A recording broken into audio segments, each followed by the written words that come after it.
자, 여러분, 오늘 이 시간에는 구약성경 1245쪽을 펴주시기 바랍니다. 다니엘 7장입니다. 다니엘 7장 1245쪽 다니엘서 7장을 펴주시기 바랍니다. 다니엘 7장 1절로부터 다니엘 7장 1절로부터입니다. 바벨론 왕 벨사살 원년에 다니엘이 그 침상에서 꿈을 꾸며 뇌 속으로 이상을 받고 그 꿈을 기록하며 그 일의 대략을 진술하니라.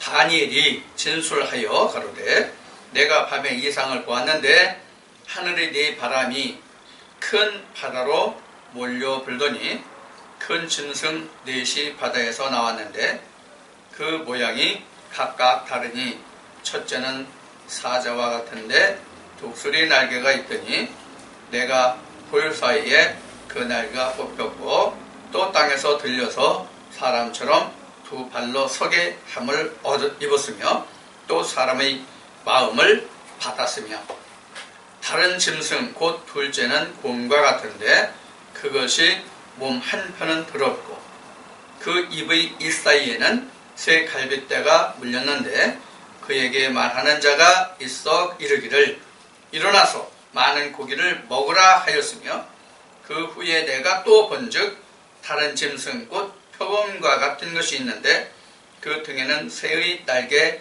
넷이 있고 그 짐승에게 또 머리 넷이 있으며 또 권세를 받았으며 내가 밤 이상 가운데 그 다음에 본 넷째 짐승은 무섭고 놀라우며 또 극히 강하며 또 큰 철이가 있어서 먹고 부서뜨리고 그 나머지를 발로 밟았으며 이 짐승은 전의 모든 짐승과 다르고 또 10뿔이 있으므로 내가 그 뿔을 유심히 보는 중 다른 작은 뿔이 그 사이에서 나더니 먼저 뿔 중에 셋이 그 앞에 뿌리까지 뽑혔으며 이 작은 뿔에는 사람의 눈 같은 눈이 있고 또 입이 있어 큰 말을 하였느니라.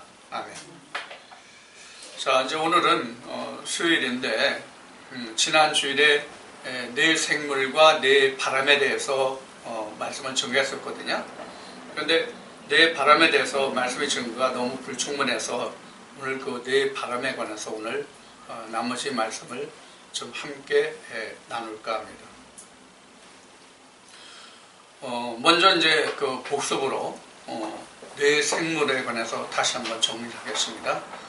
네 생물은 결국 뭐의 그림자로서 그것을 네 생물로 하나님이 보여주셨는가 하면은 에덴 동산의 두루 도는 화영곰과 그룹들을 이스라엘 백성들이 법궤를 중심으로 진치는 하나님의 성막으로 보여주셨죠. 그것이 요한계시록 7장에 가면은 바로 14만 4천의 무리로 하나님의 인친자들이 됩니다. 이것이 그룹이고 그 다음에 네 생물의 실체입니다. 그래서 요한계시록에 보면은 네 생물이 항상 하나님의 보좌와 장로와 거기에 네 생물이 항상 함께 있습니다. 그 사이에 역사하시는 분이 바로 주님이십니다. 그래서 네 생물은 쉬운 얘기를 해서 성전을 지키는 하나님의 지식의 천사들 이렇게 말할 수가 있는 것이 네 생물입니다. 이것이 이스라엘 백성들에게 있어서는 출애굽 때에 모세가 시내산에서 십계명을 받음으로 법궤를 중심으로 그 레위 족속들이 법궤를 맡고 있었고 밖에 성막 밖에서 진친 자들은 바로 이스라엘의 12지파들이었습니다. 이 12지파들의 이름이 에스겔 1장의 말씀과 요한계시록의 말씀을 통해서 그것이 바로 네 생물이다 이렇게 증거해 드렸습니다. 그 다음에 이제 네 바람입니다. 네 바람 지난 주일에 여러분들에게 어떤 말씀이 있다는 것은 말씀을 드렸는데 그 말씀 중에 하나가 바로 지금 방금 봉독한 다니엘 7장입니다. 첫째 그 바람은 사자고, 둘째 바람은 곰이고, 그 다음에 셋째 바람은 표범이고, 넷째 바람은 바로 무섭고 놀라운 극히 강한 철이가 있는 그런 짐승의 모습으로 지금 다니엘은 여기서 그리고 있습니다. 이것이 지금 여기에서는 첫째, 둘째, 셋째, 넷째 그래서 각종 그 짐승으로 여기서는 묘사되고 있는데, 이것을 다니엘은 뭐라고 얘기하냐면, 뭐라고 지금 증거하고 있냐면 2절, 다니엘 7장 2절 후반부에서 그 끄트머리에서 이것을 하늘의 네 바람이 바다에서 몰려 불더니 이렇게 나옵니다. 그러니까 바다에서 일어난 큰 짐승 이렇게 됩니다. 그래서 이제 이것을 바람인데 이렇게 이제 동물의 형상으로 다니엘이 보았다 이렇게 기록을 하고 있습니다. 이것이 지금 일부 신학에서는 지금 첫째 짐승 사자 같은 경우에는 뭐를 보고 있냐면 바벨론으로 이 첫째 바람, 이 사자를 보고 있습니다. 그래서 이 첫째 바람, 그 사자가 바벨론으로서 하나님이 이 바벨론 느부갓네살을 그 하나님의 그 자리인 유다, 예루살렘 성을 심판자로 세웠죠. 그래서 이 바벨론 왕이 유다를 멸망시키고 그들을 포로로 붙들어 가죠. 그것을 하나님이 권세를 주어서 바벨론 왕을 세웠단 말이에요. 그러니까 우리가 잘 아는 바와 같이 이들이 모두가 다 하나님이 권세를 주어서 이스라엘 백성들을 치리하는 심판자로 세웠던 그것을 우리가 그 성경을 통해서 이제 아는 바입니다. 그래서 지금 이 그 첫째 바람인 사자로 나타난 이 첫 바람은 바벨론으로서 그 유다와 예루살렘을 멸망시키고 BC 605년에서부터 539년까지 68년을 치리하게 되죠. 그래서 하나님이 에레미야를 통해서 바벨론의 70년 포로살이를 할 것을 바로 말씀하신 그 내용과 일치하게 됩니다. 그래서 실제로는 정확하게 지금 BC 605년부터 539년까지 하면 정확하게는 68년입니다. 그래서 이스라엘 백성들이 실제로 68년 만에 그 다음에 들어서는 메대와 바사에 의해서, 메대와 바사는 지금 여러분들의 성경에서 두 번째 짐승으로, 두 번째 바람으로 나타난 곰입니다.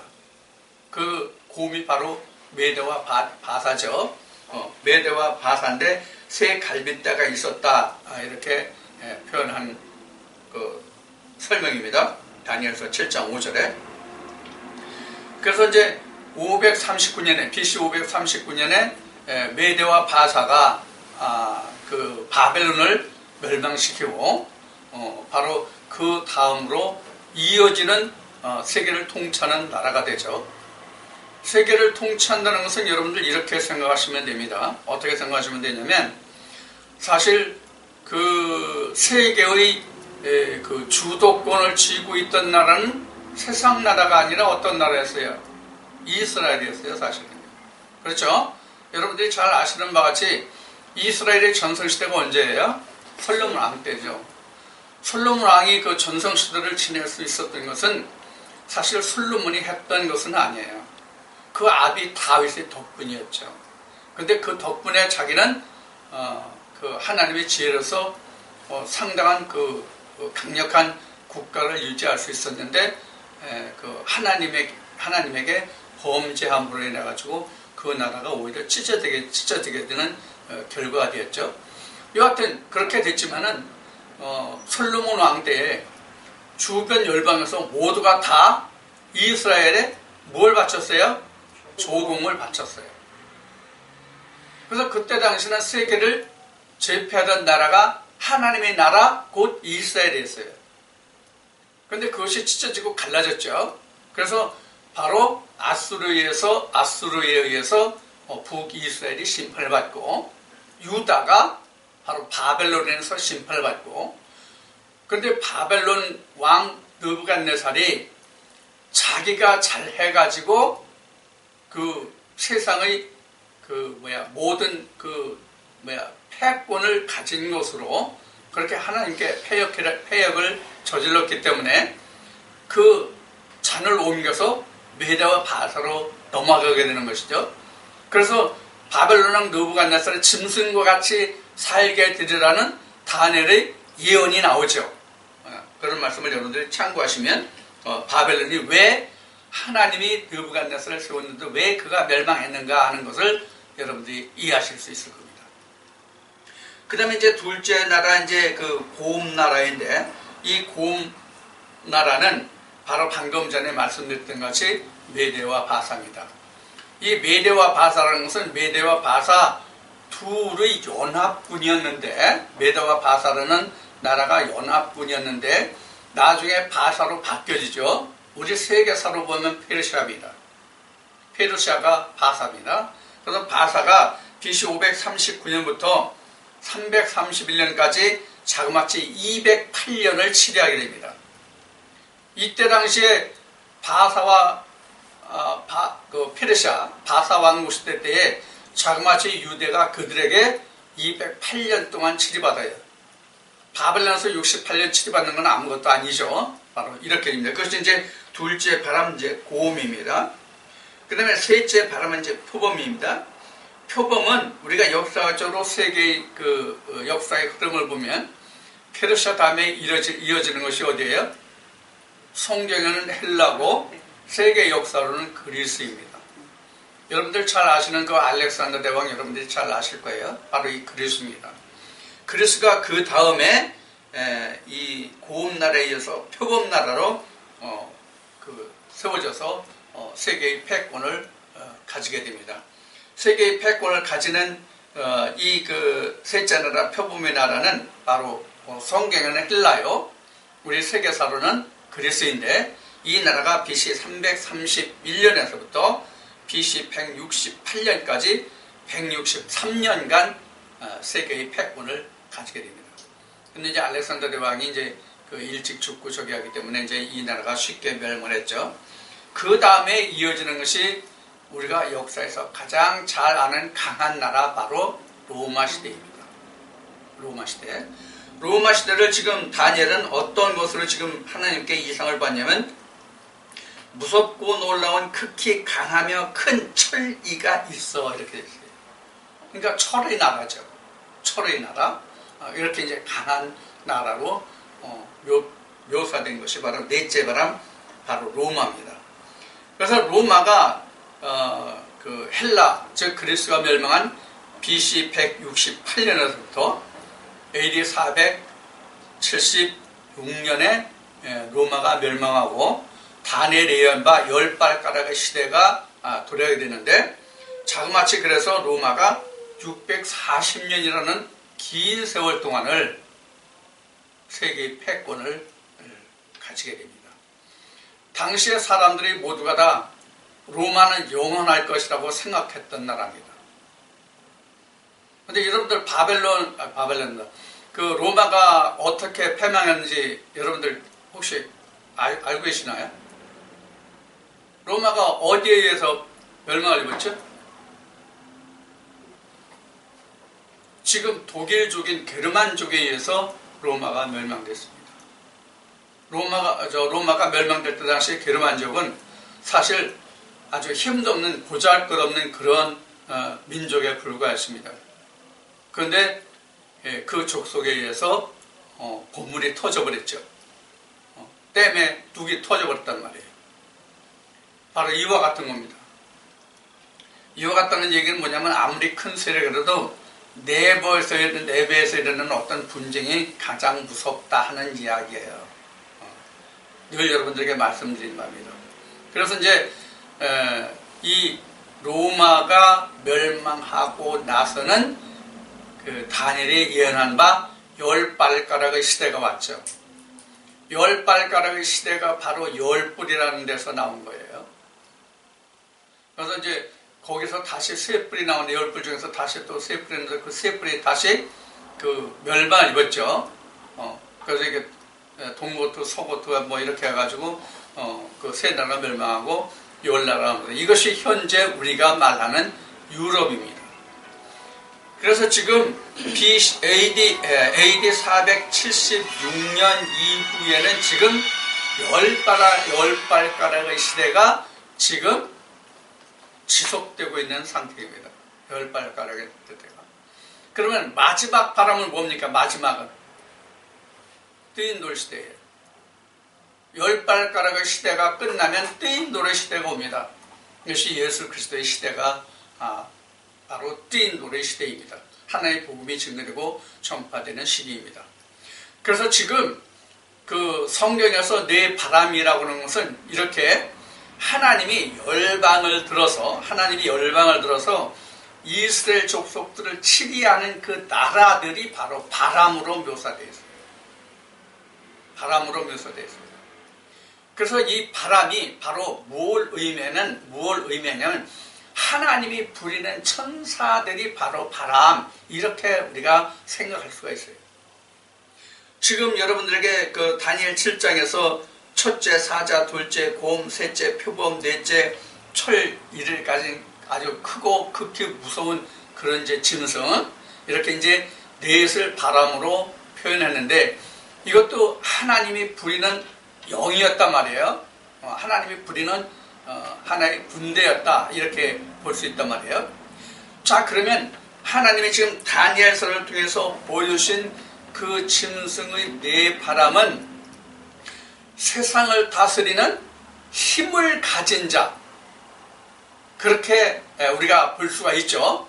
일단 힘으로 세계를 제패하고 힘으로 이스라엘 백성들까지 거기에 심판을 맡겼던 그런 것으로 우리가 볼 수가 있어요. 그런데 지금은 어떠하냐? 그럼 지금은 어떠하냐? 지금은 다 논리로 들어갔습니다. 즉 2상, 4상으로 들어갔다 그런 얘기예요. 그래서 스가랴 7장으로 이제 가볼 거예요. 스가랴 6장으로 가보겠습니다. 스가랴 6장. 스가랴 6장으로 지난주에 주일날 잠깐 지나갔던 말씀입니다. 스가랴 6장은 요거보다 좀 구체적으로 나왔습니다. 이때는 나라들로 나왔지만, 이때는 지금 다니엘 7장에서는 나라들로 나왔지만은 지금 스가랴 6장에서는 어떻게 나왔냐면 하나님이 부리시는 영들로 묘사가 됩니다. 그래서 앞에 뭐라고 말씀드렸어요? 다니엘에 본 다니엘서에서 본 이 네 바람은 세상을 힘으로 다스리는 힘의 짐승, 힘의 바람이었어요. 물론 하나님이 역사하셨지만, 하나님이 거기에 주권을 줘서 역사하게 하셨지만, 그러나 지금은 사상의 시대라서 지금 스가랴에게 보이시는 것 같이 하나님이 부리시는 영들로 표현하고 있어요. 자, 스가랴 6장을 보겠습니다. 페이지 수로 1317쪽입니다. 6장 1절. 내가 또 눈을 들어본즉 내 병거가 두 산 사이에서 나왔는데 그 산은 노산이더라. 이 노산이라는 것은 그 다투는 그런 산이에요. 그래서 두 노산, 둘이 다투는 그런 산에서 나왔다, 이렇게 설명을 할 수가 있겠죠. 그래서 첫째 병거는 흑마들이, 둘째 병거는 흑마들이, 셋째 병거는 백마들이, 넷째 병거는 어둥지고 건장한 말들이 메었는지라, 이렇게 나왔어요. 자, 여기 보면 지금 말들로 나와 있잖아요. 말들로 나왔잖아요. 그 말들이 지금 뭐를 지금 끌고 가요? 뭐를 끌고 가요? 1절에 뭐라고 나왔어요? 네 병거, 이렇게 나왔잖아요. 그렇죠? 그러니까 이 말은 그 병거를 끄는 말이란 말이에요. 그냥 말 혼자가 아니에요. 말 한 마리를 얘기하는 게 아니라 병거예요.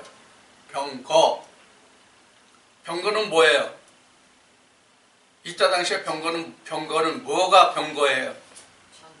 전쟁 무기로 쓰는 그 그런 것 중에 하나죠. 전쟁 무기로 쓰는 것 중에 하나죠. 그런데 말이 끄는 거예요. 여러분들 영화 그 10개인가? 그걸 보면은 그 애굽의 군대들이 그 말이 끄는 그 차를 타고 병거를 타고 막 달려오는 그런 게 있죠. 이게 바로 병거예요. 병거라는 얘기는 바로 뭘 얘기냐면 말이 끄는 차다 그런 뜻이에요. 병거가. 그러면 여러분들 출애굽이 무언가라는 것 말씀을 이사야 31장에서 우리가 공부할 때 이 말이 뭐였죠? 말이 뭐였어요? 육체다. 신이 아니라 육체다 말은. 그러니까 신이 아니고 육체라는 얘기는 사람의 병거라는 얘기예요. 사람의 병거. 사람이 인도하는 사람이 끄는 병거다 그런 얘기예요. 근데 이 병거의 종류가 똑같지가 않아요. 병거의 종류가. 그래서 이게 말로 표현했는데 첫째 병거를 보면은 뭐라고 나왔어요? 첫째 병거가 빨간 말, 빨간 병거. 그래서 빨간 그 병거는 흑마가 끌고, 둘째 병거는 흑마들이, 그러니까 그 흑병거죠. 흑마가 끄니까. 그리고 셋째는 백마, 그 다음에 넷째는 그 어롱지고 건장한 말들이 있다. 이렇게. 자, 그런데 그 밑에 5절부터 봅시다. 5절. 스가랴 6장 5절부터 보면 천사가 대답하여 가로되 이는 하늘이 네 바람인데. 자, 여기서 하늘이 네 바람이, 하늘이 뭐죠? 하나님의 보내신, 즉 하나님이 보낸 바람, 하나님의 바람인데 그런 얘기예요. 그러니까 하나님이 부리는 영들인데 그런 얘기죠. 그래서 그 바람이라는 뜻이 바로 루아흐예요. 루아흐가 여러분들 어디에서 가장 먼저 나오죠? 성경을 66권 중에? 창세기 1장에 하나님의 신이 수면에 운행하더라. 이 수면에 운행하더라. 하나님의 신이 바로 루아흐예요. 자, 그래서 여기서 이제 하늘이 네 바라니까 하나님이 부리는 네 영이 이런 뜻이에요. 하나님이 부리는 네 영이 온 세상의 주 앞에 모셨다. 그러니까 주님 앞에 있다가 나가는 것이다. 그러니까 하나님이 보내신 거죠. 주 앞에 모셨다가 나가는 것이니까 하나님 앞에 하나님의 보냄을 받은 것들이죠. 그래서 나가는 것이라 하더라. 흑마는 북편 땅으로 나가매 백마가 그 뒤를 따르고. 그러니까 북편 땅으로는 지금 흑마와 백마가 왔어요. 흑마와 백마가 왔다는 것은 죽음과 사망이에요. 생명과 사망이에요. 그럼 이 북쪽으로 갔다는 뜻이 뭐예요? 북쪽으로 갔다는 뜻은 이사야 14장 말씀에 보면은 북극 지폐가 나와요. 북극 지폐가 나오는데 이 북극은 뭘 의미하냐면 가장 높은 자리라는 설명이 나와요. 이사야 14장 말씀에 보면은, 그래서 지금 북쪽으로 갔다는 얘기는 높은 자리에 있는 곳으로 갔다 그런 얘기예요. 그리고 높은 데라는 것이 그럼 세상으로 말하면 뭐예요? 권세 잡은 자들에게로 갔다 그런 얘기예요. 그 뒤를 따르고, 그 다음에 어룽진 말은 남편 땅으로 나가고 건장한 말은 나가서 땅에 두루 다니고자 하니 이렇게 써요. 그러니까 하나님이 네 바람을 세상에 보내서 그들을 두루 다니면서 심판하게 하고 그 세상을 유혹하고 미혹하고 해서 하나님의 백성의 믿음의 상태를 시험해보는, 달아보는 그런 그 상태를 여기서 기록하고 있어요. 그러면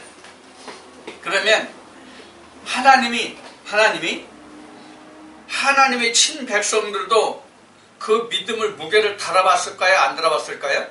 항상 달아보고 계시다는 걸 우리는 기억해야 돼요. 항상 우리는 하나님의 저울에 항상 나는 달려있다고 생각해야 가장 편안할 거예요. 그래서 이스라엘 백성이 40년 동안 광야에서 그들이 뭐 세상 말로 얘기하면 좀 나쁘게 얘기하면 뺑뺑이 돌았잖아요. 이스라엘 백성은 광야에서 40년 동안. 그럼 40년간 이스라엘 백성들이 광야 생활을 한 이유가 하나님은 뭐라고 성경에 설명하고 있어요? 모세를 통해서 하나님께 순종한지 여부를 고려하셨다 이렇게 말씀하고 계시단 말이에요. 그리고 여호수아나 이제 사사기 말씀에 가보면 그들에게 그 가나안 본토 백성들을 다 멸하지 아니하시고 일부를 남겨놓은 연유를 말씀하시는데 이스라엘 백성들이 하나님께 순종하는지 하나님 말씀을 청종하는지 여부를 고려하신다 이렇게 말씀에 기록하고 있어요.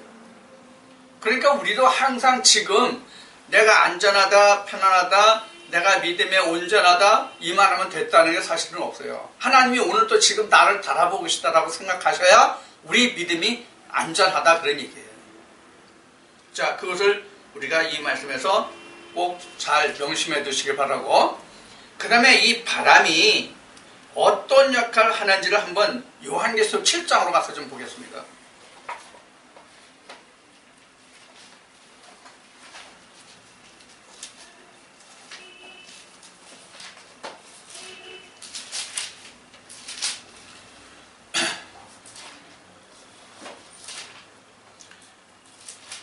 요한계시록 7장 1절부터입니다.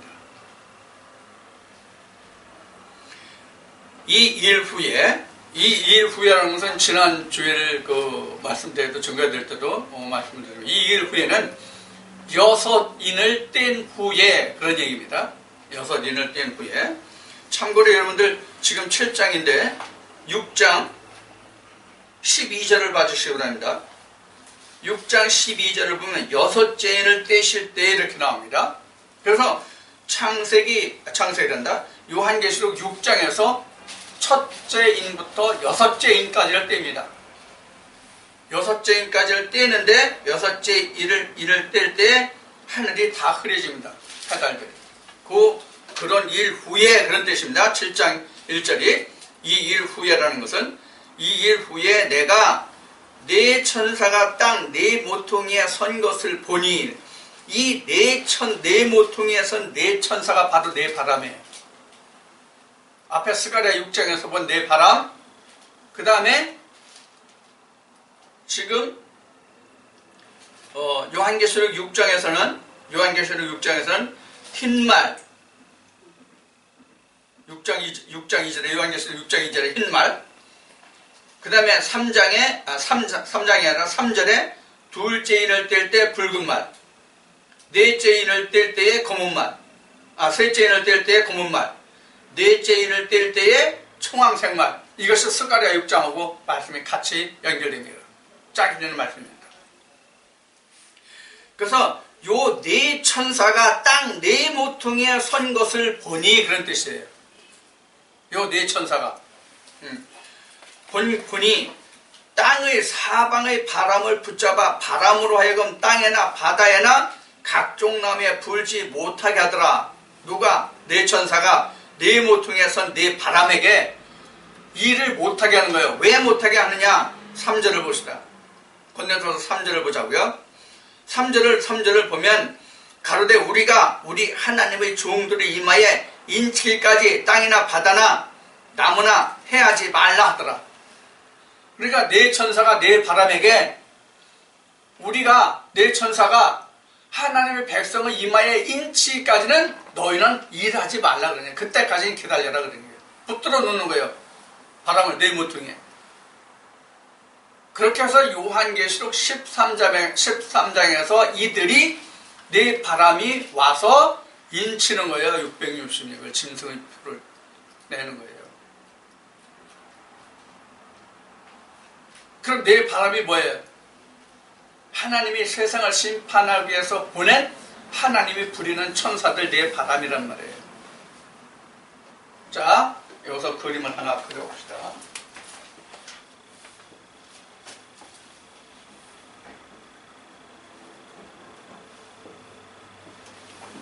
지난주에 했던 거예요.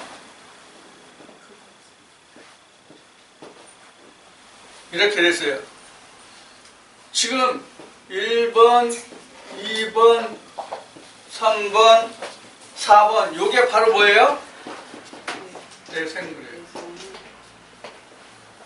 요 내생물이 보좌와 장로들과 함께 있어요. 함께 있는데 지금 사방에서 바람이 이렇게 불어오려고 그래요. 바람이 이렇게 불어오려고 그래요. 사방에서. 뇌천사가 이걸 막는 거예요. 뇌천사가 이걸 막고 있다는 얘기예요. 어떻게 언제까지 막고 있어요? 언제까지 막고 있냐면 요렇게 된 하나님의 백성들을 이마에 인치기까지.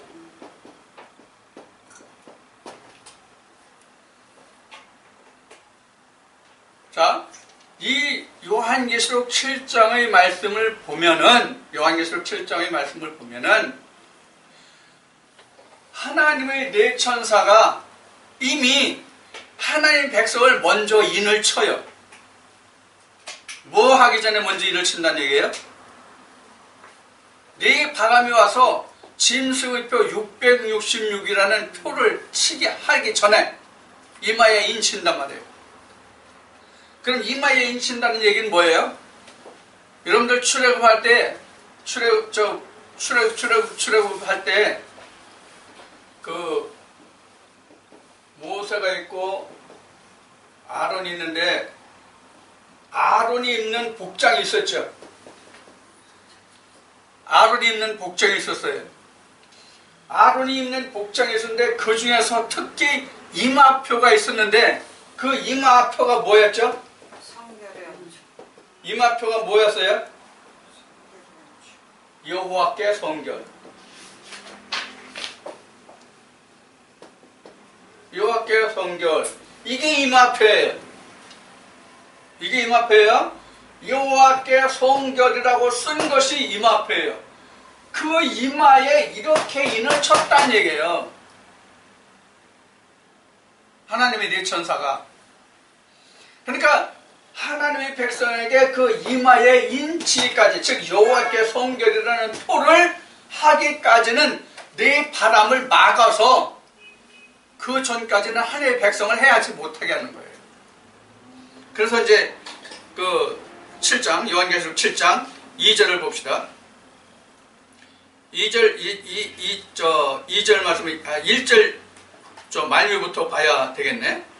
사방의 바람을 붙잡아, 7장 1절 말미, 사방의 바람을 붙잡아 바람으로 하여금 땅에나 바다에나 각종 나무에 불지 못하게 하더라. 그러니까 바람을 붙잡아서 아무것도 해야지 못하게 해요. 언제까지 그것이? 하나님의 백성의 이마에 인치기까지. 그 이마에 인친다는 얘기는 여호와께 성결이라는 그 이마표를 받기까지. 이마표를 받기까지 인치 못하게 하는 거예요. 이 일이 먼저 있은 후에 뭐가 오느냐면 666의 표가 오는 거예요.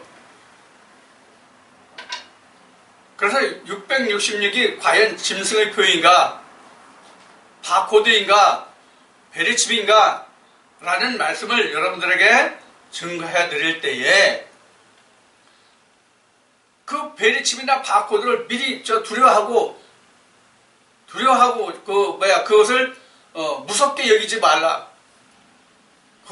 그것이 무섭고 두려워한다면 당신들의 이마에 뭐가 없다는 것이다? 이마표가 없다는 거다. 하나님의 인침을 받지 못한 거다. 이런 얘기를 그래서 한 거예요. 하나님이 이미 인친 자들은 짐승의 표를 못한단 말이에요. 짐승들이 천사가 와서. 요한계시록 13장에 갑시다.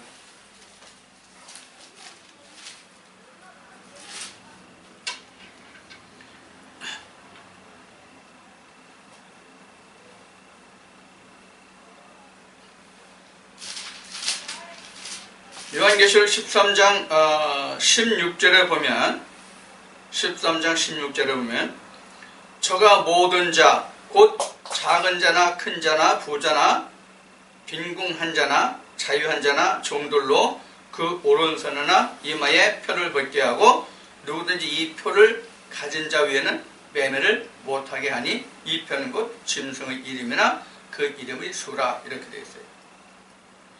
자, 그러면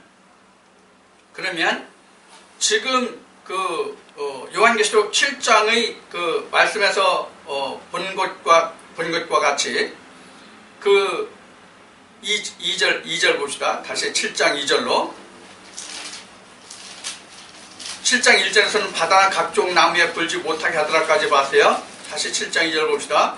또 봄에 다른 천사가 살아계신 하나님의 인을 가지고 해 돋는 데로부터 올라와서 땅과 바다를 해롭게 할 권세를 얻은 네 천사를 향하여 큰 소리를 외쳐 가로되 우리가 하나님의 종들의 이마에 인치기까지 땅이나 바다나 나무나 해하지 말라 하더라. 그래서 지금 13장을 말씀드린 거예요. 이 일 후에 지금 남은 자들에게 짐승의 표가 가는 거예요. 내 바람에 의해서. 그러면 하나님이 일하실 때 무엇부터 먼저 하십니까? 마지막 심판 때. 하나님의 백성의 인침을 먼저 하시는 거예요. 그러니까 먼저 하나님의 인침을 받으라는 거예요. 하나님이 분명히 그 살아있는 푸른 것이나 그런 것은 하나님이 해하지 말라 이렇게 말씀하신다고요. 그러니까 살아있지 않은 것에만 짐승의 표가 가는 거예요. 살아있는 것에는 짐승의 표를 못하는 거예요. 우리가 이것을 확실히 알아요. 그래서 내 바람이 하는 일은 바로 심판에 관한 거예요. 심판에 관한 거예요. 근데 내 바람이 다 심판만 하느냐? 맞습니다. 다 심판만 합니다. 그럼 우리가 심판이 뭐라고 그동안 배웠죠? 심판이 뭐가 심판이에요? 심판이 뭐가 심판이에요? 우리가 그동안 배운 심판이라는 말의 뜻이 뭐예요? 성경에서 심판이라는 말의 뜻이 생명과 사망. 예수님이 말씀하신 바로 하면 양은 오른편에 염소는 왼편에 두는 것이 심판이에요. 즉 생명과 사망을 분별해 갈라놓는 것이 심판이에요. 그래서 성경에서 말하는 심판은 세상에서 말하는 심판과 차이가 있어요. 세상에서 심판받는다는 뜻은 뭐죠? 재판받는다는 얘기와 같아요. 세상에서 재판받는 자리까지 가면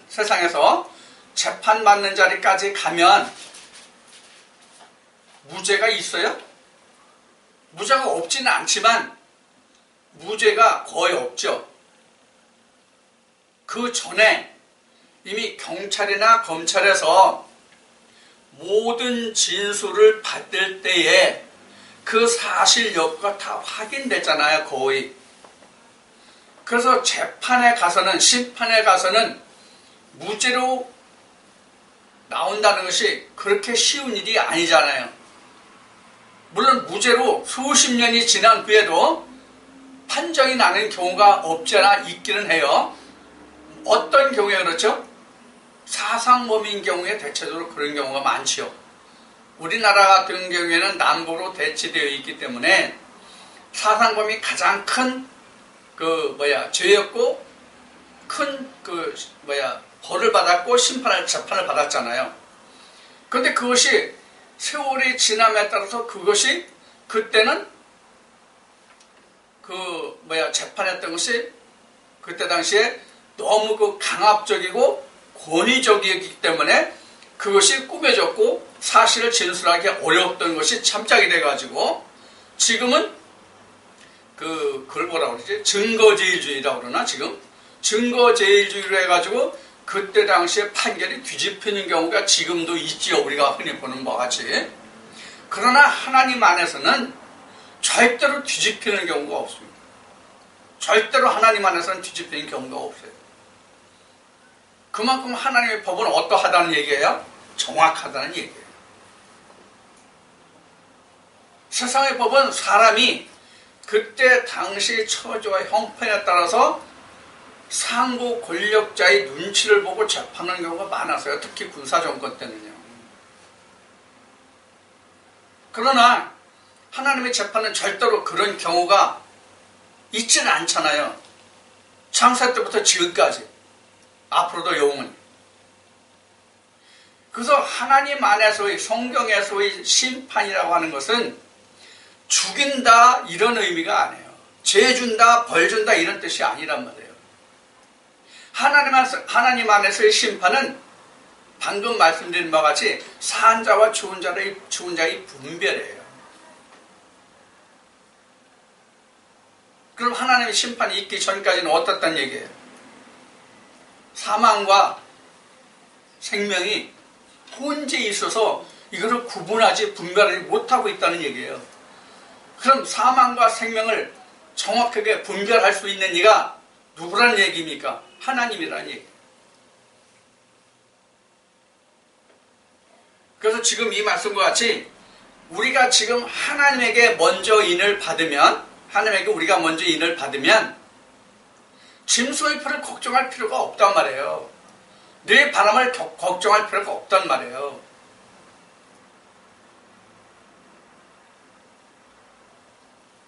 자, 그럼 이걸 우리가 보자고요. 지금 이 그림을 봐주시기 바랍니다. 이 그림을.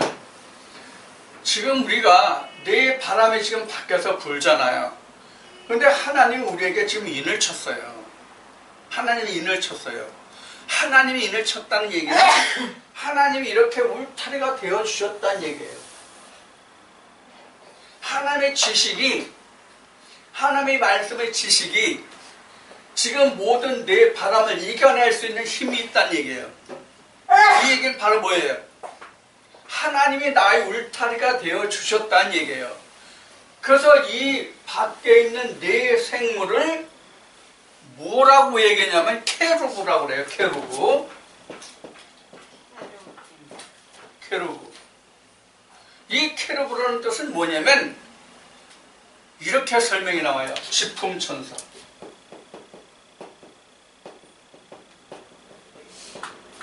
지품천사.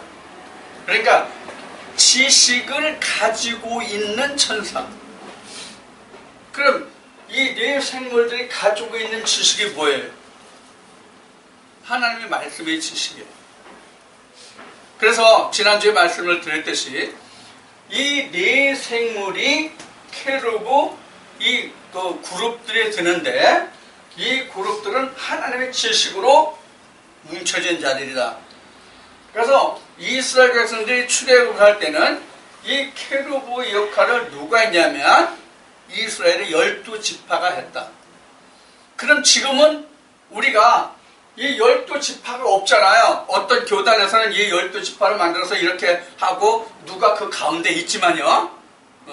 그것이 아니라 지금은 누구든지 이렇게 돼야 된단 말이에요. 누구든지 다 이렇게 만들어져야 내 이마에 하나님의 인침이 있는데 여호와께 성결하다는 인침을 받을 수 있단 말이에요.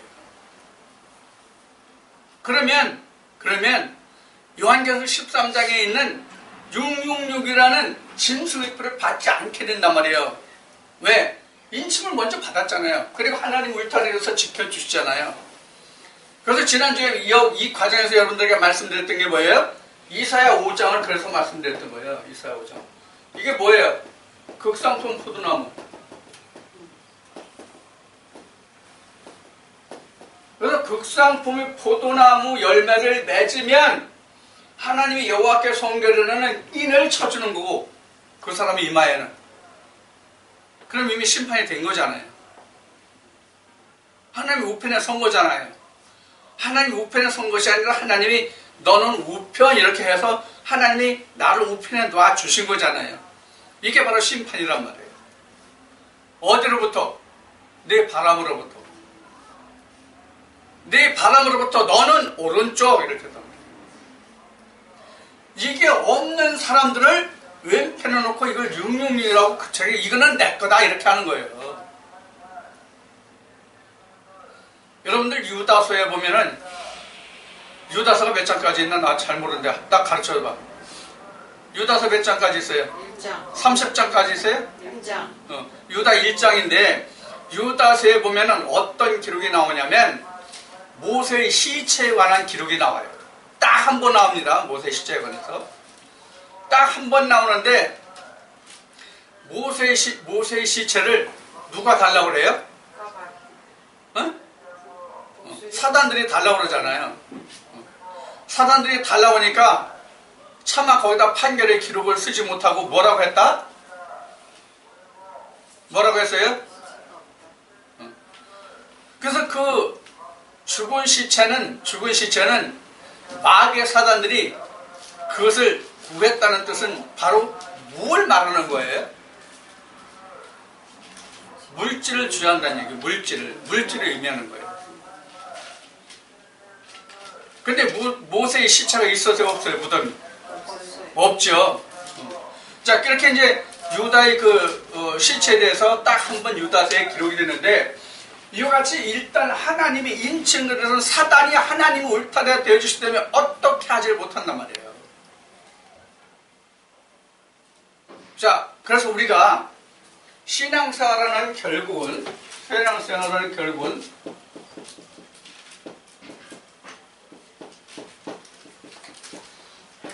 내 생물과 내 바람의 관계예요. 내 생물과 내 바람의 관계예요. 그래서 내 생물은 하나님이 부리는 영들이고 내 바람도 하나님이 부리는 영이긴 한데 거짓 영들이란 말이에요. 여기서 우리가 한 가지 착각할 게 있어요. 착각하는 게 있어요. 하나. 내 바람 중에 자, 네 바람 중에 우리가 요한계시록 6장을 봅시다. 요한계시록 6장. 요한계시록 6장 보면 내가 봄에 어린 양이 7인 중에 하나를 떼시는 때에 내가 들으니 내 생물 중에 하나가 우레 소리 같이 말하되 오라 하기로 내가 이에 보니 흰 말이 있는데 그 탄 자가 활을 가졌고 면류관을 받고 나가서 이기고 또 이기려고 하더라.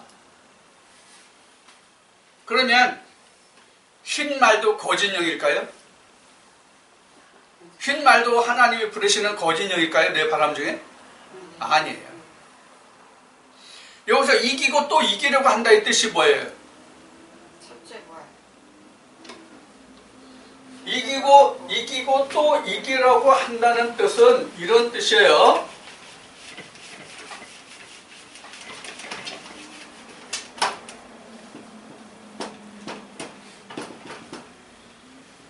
지금 승리가 어디냐면 여기가 이 승리예요.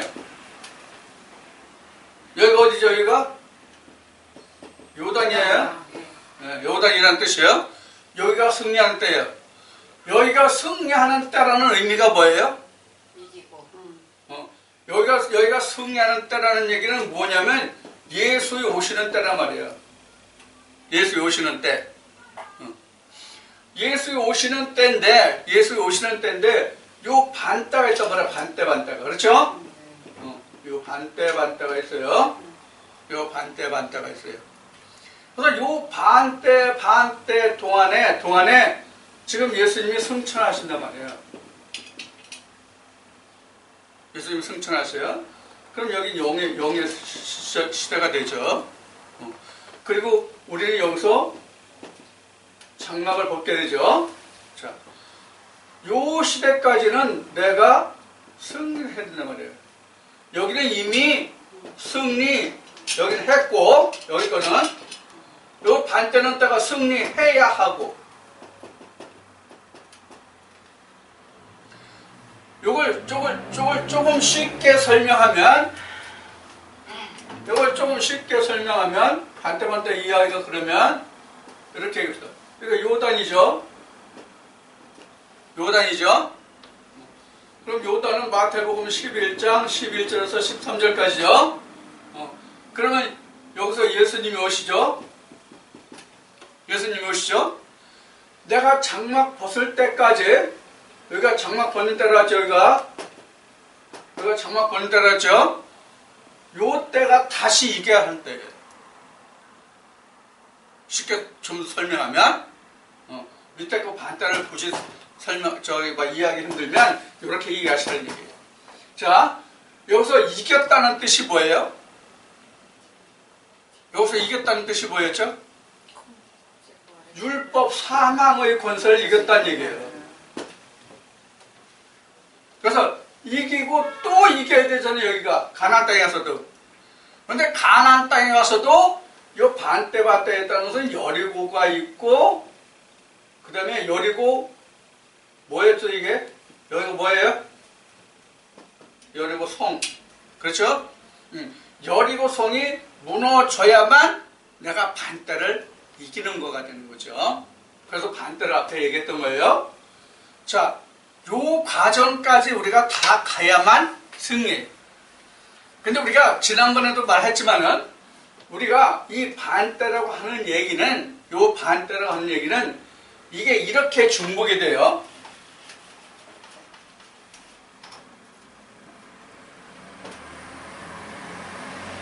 여기도 반대, 이렇게 있다면 우리가 반대가 따로 있는 것으로 알아요. 근데 사실은 반대가 이렇게 중복이 돼요. 이렇게. 이 반대는 바로 뭐예요? 무적행이라고 설명드렸어요. 여긴 1000년 동안 왕노릇 하는 거예요. 그래서 1000년 동안 왕노릇 하는 시간에 옛뱀이와 마귀 사탄은 또 무적에 1000년 동안 같이 놀거든요. 같은 시대예요. 그래서 대체적으로 전천년, 후천년이라고 얘기하는데 전천년, 후천년이 따로 있는 것이 아니라 같이 있다, 나란히. 그래서 지금 우리는 이 전천년 무적행에 가둬놓는 이 첫째 승리, 이기고 또 이기려고 하더라. 요 이겼을 때 우리는 이마에 뭘 받아요? 이마표를 입에 우리 받는다, 그 얘기예요. 이 말씀이. 여러분 먼저 이마표를 받나 말이에요. 여호와께 성리라고. 그러면 나는 지금 나로 보면 여기가 세상이잖아요. 세상에서 성전 문에 들어가요. 그럼 뜰이잖아요. 성소잖아요. 여기 지성소죠. 자, 지금 내가 이겼다는 얘기는, 첫 번째 이겼다는 얘기는 내가 성소로 들어왔다는 얘기예요. 그러면 완전히 이기면 어떻게 돼? 내가 지성소에 들어가게 되죠. 이런 의미예요. 자, 이런 의미를 잘 이해를 하시면 지금 네 천사와 네 생물과 네 바람을 잘 이해하실 수가 있을 거예요.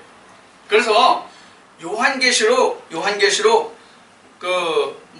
5장 6절, 7장 11절, 14장 3절, 19장 4절에 보면은 항상 보좌와 장로와 네 생물이 나와요. 보좌와 네 생물과 장로들이 나온다 그런 얘기예요. 장로가 24장로예요. 안과 밖으로 해가지고 24장로예요. 이스라엘 다스린 것은 70장로로 다스렸지만 요한계시록은 24장로로 나와요.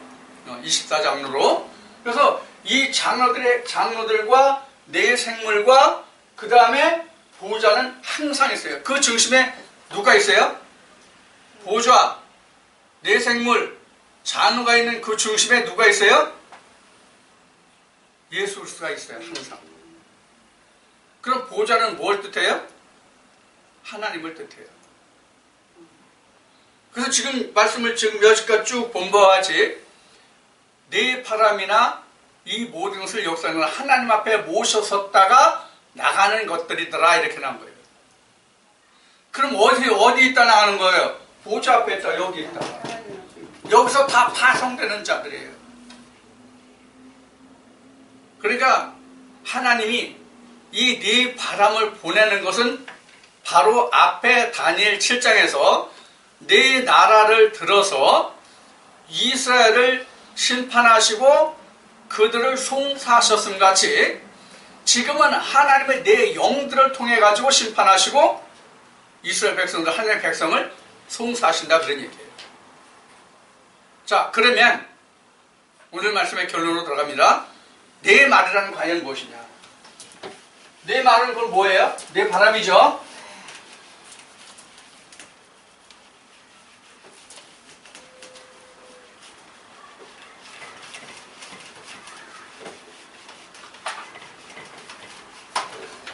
내 바람이 과연 뭐냐? 내 바람은 오늘날 우리가 쉽게 얘기하면 뭐와 같으냐면 이렇게 얘기할 수 있어요.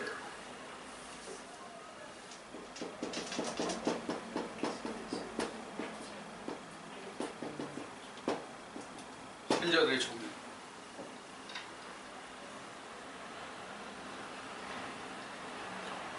자,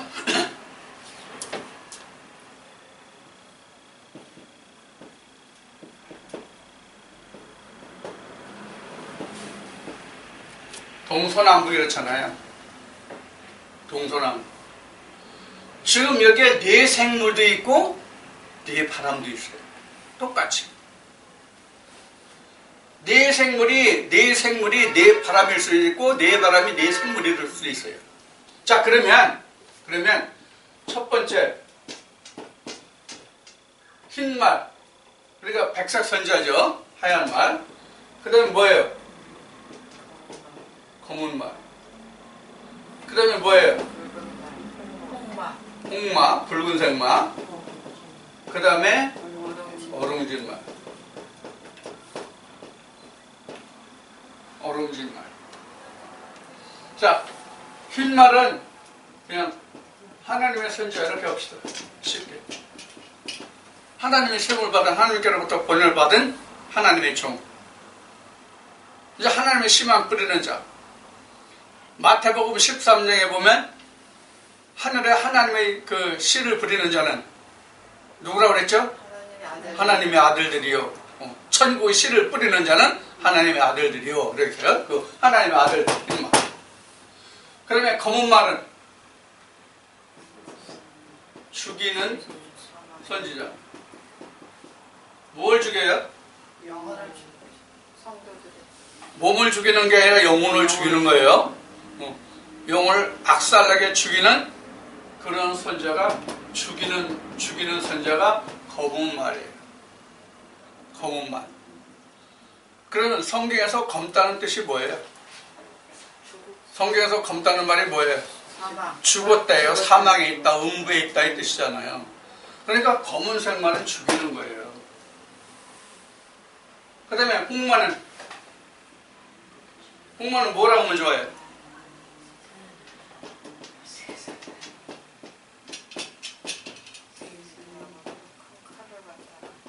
세상에 물든 목자. 이게 원래 지난주 주일 그 말씀에도 증거했지만 예수님이 네가 유대의 왕이냐 이렇게 해서 붙잡힌 거 아니에요. 그래서 예수님에게 무슨 옷을 입혔어요? 홍포를 입혔죠. 홍포. 이게 세상의 왕이라는 얘기예요. 그래서 세상에 물든 이런 그 목자, 목회자, 선지자가 바로 홍마예요. 그럼 어룽진 말은 뭐예요? 이렇게 얘기합시다. 기회주의자 목자. 기회주의자라고 하는 얘기는 뭐 어떤 뜻으로 얘기하냐면 하나님 편인 것 같기도 하고 세상 편인 것 같기도 하고 아리까리해. 이런 목자들. 항상 세상에는 하나님이 요 네 바람을 두고 있다는 것을 여러분들이 생각을 해야 돼요. 항상 네 바람이 있다는 거예요. 그러니까 이 네 가지 색깔을 띤 선지자들이 있다, 목회자들이 있다, 이렇게 생각하라 그런 얘기예요. 여러분들 이렇게 얘기하면 여러분들 떠오르는 게 있을 거예요. 그동안 신앙생활 하시면서 보고 겪고 했던 일들이 있잖아요. 그런 것을 보시면 이 말씀이 아마 생각이 날 거예요. 바로 이러한 것이에요. 그래서 지금 하나님이 네 바람을 불었다는 것은 앞에는 바벨론이다, 메대와 바사다, 헬라, 그리스다, 아니면 로마다, 열 발가락 시대다 이렇게 얘기했지만 바로 그것이 오늘날은 이제 힘의 논리가 아니라 사상의 논리로 하나님의 말씀의 색깔이 어떠하느냐 하는 거예요. 하나님의 말씀의 색깔이 어떠하냐. 한 예를 들어 봅시다. 요새 WCC가 아주 시끄러워요. 계속. WCC는 이 네 가지 색깔 중에서 어떤 색깔에 속한다고 보입니까? WCC. 네? 검은 말에 해당한다고 보시면 됩니다. 완전히 죽이는 영들입니다. 그럼 여기에 왜 말이라고 했을까요? 말. 이거 다 이제 홍마도 말 맞자니까 말이죠. 왜 말이라고 했을까요? 왜 하나님의 영인데 말이라고 했느냐 이거예요. 말은 분명히 육체라고 했는데.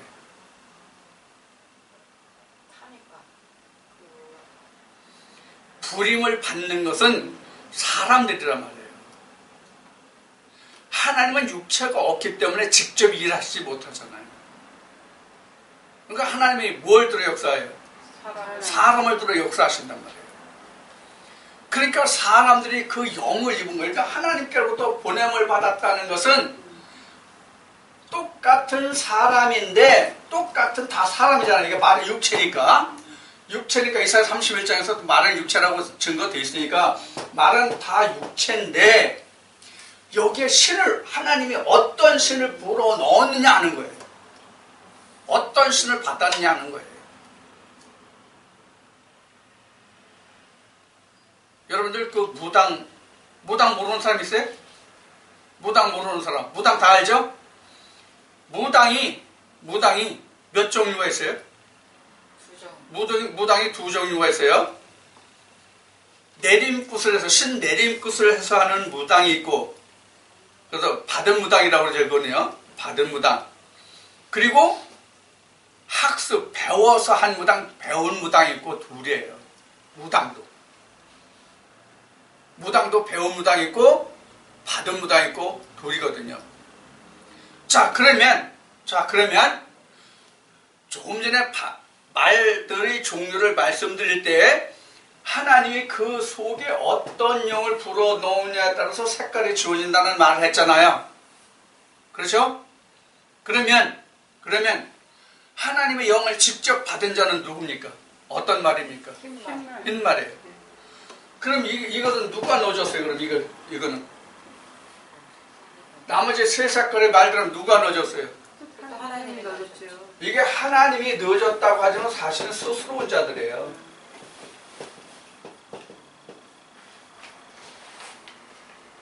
자, 마태복음 13장 우리 한번 상고해 봅시다.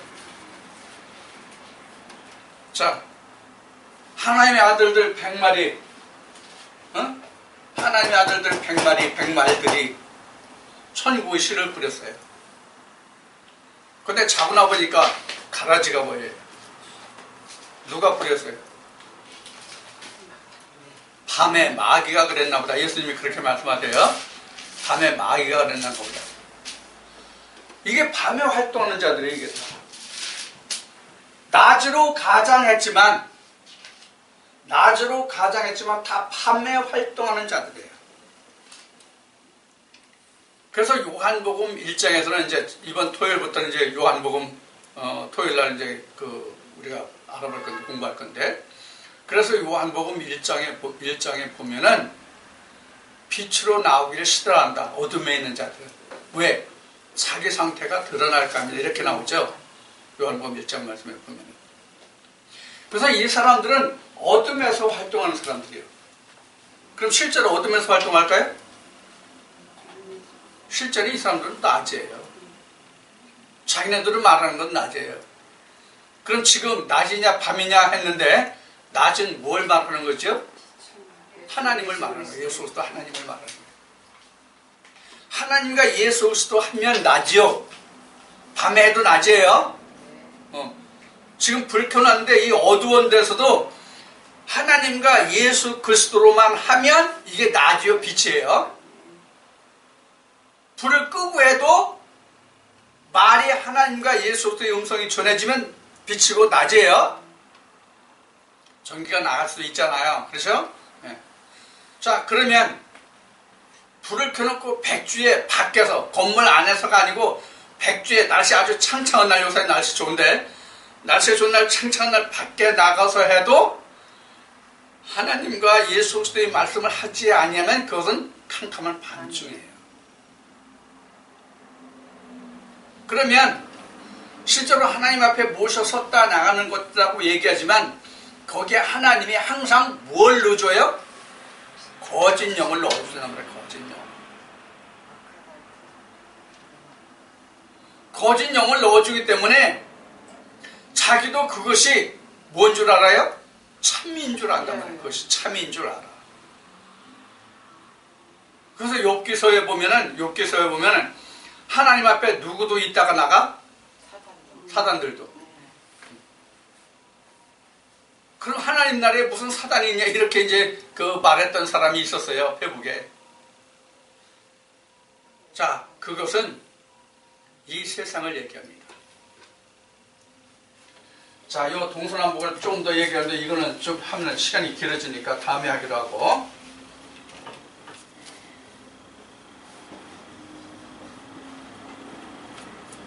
원래 하나님의 자리가 이 세 토막 중에 어디예요? 원래 하나님의 자리. 여기가 하나님의 보좌예요.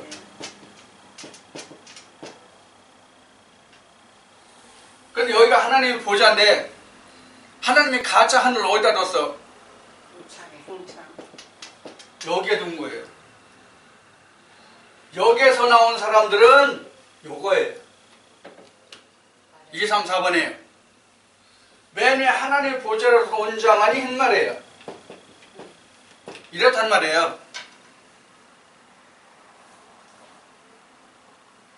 그래서 하나님이 하나님 앞에 모셨다가 나가는 바람들 이렇게 지금 설명하고 있는 거예요. 자, 그러면 내 생물과 바람이 무엇인지 이제 여러분들 확실히 아시겠죠? 그래서 내가 내 생물 중에 모두도 될 수 있고 내 바람에 모두도 될 수 있어요. 우리는 각자가 어느 편에 서느냐에 따라서.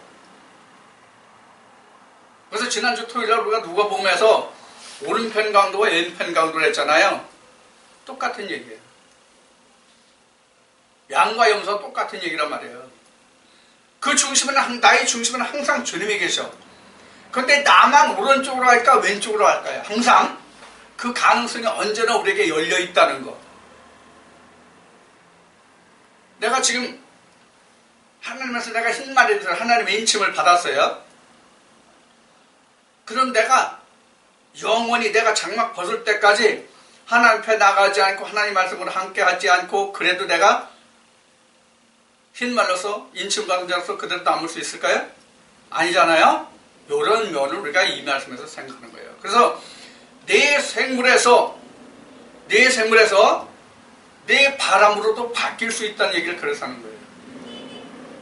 내가 항상 하나님 앞에 있으면 내 생물이지만 하나님을 빠져나가면 내 바람이 될 수 있다는 것을 우리는 잊어버리면 안 돼요. 그래서 가장 무서운 게 어떤 게 가장 무서워요? 가룟 유다가 제일 무서워요. 무슨 의미로 말씀드리는지 알겠어요? 예수의 실체를 아는 자가 제일 무섭단 말이에요. 그래서 예수님이 누가복음에서 우리 말씀 배웠듯이 예루살렘 성 밖에서는 선자가 죽는 법이 없다라고 말씀하고 계십니다. 예수를 알아야 죽이지 모르는데 어떻게 죽여? 그래서 내 생물과 내 바람은 내 안에 있고 내가 될 수 있다는 것을 항상 여러분들이 염두에 두시기 바랍니다. 그래서 요한계시록에 보면 여러분들이 앞에 얘기했듯이 요한계시록은 내 생물과 내 바람이 많이 나와요. 그럼 그거를 여러분들이 어떻게 볼 것이냐 하는 기준이 이제 설 거예요. 이 말씀을 통해서. 지난 주일 예배와 오늘 수요일 예배를 통해서 여러분들이 내 생물과 내 바람을 어떻게 볼 것인가? 시대의 변천사는 어떤가? 근본은 어디에 있는가? 이것을 여러분들이 이제는 확실하게 여러분들이 나누어 볼 수 있을 거예요. 이게 바로 인침이에요. 이게 인침이란 말이에요. 인침이라는 것은 바로 뭐냐면 하나님으로부터 인정을 받는 거란 말이에요. 자, 오늘 말씀 이제 이 정도에서 이제 우리가 마칠 건데요. 자, 그래서 지난 주일과 오늘 말씀을 통해서 내 바람과 내 생물을 확실히 여러분들이 정리하셔서 내 바람과 내 생물이 많은 말씀들의 증거되고 있는데 특히 요한계시록에 이것이 무엇인지를 여러분들이 확실히 정립하고 정리하고 하나님의 말씀을 분명히 할 수 있도록 말씀의 능력을 배양하는 그런 능력의 말씀이 되기를 부탁을 드립니다.